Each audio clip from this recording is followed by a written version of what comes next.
ఈరోజు పేటం చెర్లకు ఒక ఇసరి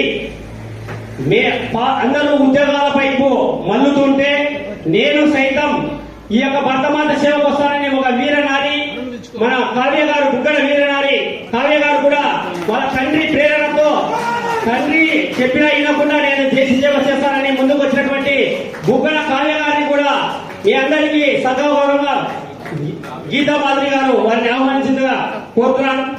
వారు అగ్రికల్చర్ చదివి ఉద్యోగాలతో పోకుండా మన భర్తమాత సేవకు వచ్చారు. వారి తల్లిదండ్రులకు ఈ యొక్క సభాముఖంగా ధన్యవాదాలు తెలుపుతున్నాం. భర్తమాత సేవకు అంకితం చేసినందుకు రామకృష్ణారెడ్డి గారు కూడా వేదిక వైపు రావాల్సిందిగా సగౌరవంగా ఆహ్వానిస్తున్నాం. వారి తండ్రి బుగ్గన రామకృష్ణారెడ్డి గారు వారు అగ్రికల్చర్ చదివి కూడా ఉద్యోగానికి పోకుండా ఈ యొక్క సేవకు వచ్చారు. వారు కూడా ఈ యొక్క భర్త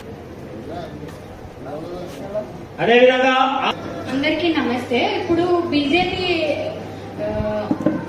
పార్టీ ఏదైతే ఉందో ఒకప్పుడు ఎకనామిక్ గా జపాన్ తర్వాత ఉండేదండి మన దేశం. ఇప్పుడు థర్డ్ ప్లేస్ లో జపాన్ ని ధీటుగా ఎదుర్కొంటూ థర్డ్ ప్లేస్ లో ఎకనామిక్ గా నిలబడడానికి కానివ్వండి, లేదంటే ఇప్పుడు మనకు పాకిస్తాన్ నుండి వచ్చిన అటాక్ కి కూడా ధీటుగా సమాధానం చెప్తూ సింధూర్ అటాక్ కానివ్వండి, డిఫెన్స్ లో కానీ అఫెన్స్ లో ఏదైనా ఇబ్బంది చేస్తున్నారన్న ప్రతి ఒక్క దానికి సరైన సమాధానం చెప్పగలుగుతుంది.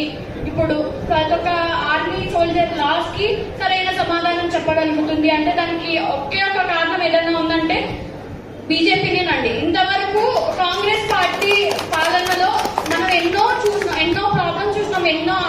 ఎంతో మంది ఆర్మీని మనం లాస్ చేసుకున్న తర్వాత కూడా ఇంకా కాంగ్రెస్ పార్టీ సైడ్ ఉన్న వాళ్ళకి చెప్తున్నా, చాలా చాలా అంటే ఇప్పుడు ఎకనామిక్ గా కానివ్వండి, లేదంటే మామూలుగా రెగ్యులర్ వేలో కానివ్వండి, అంటే ఎడ్యుకేషన్ పరంగా కానీ చాలా ఇబ్బందులు ఎదుర్కొన్నామండి కాంగ్రెస్ పార్టీ పాలనలో.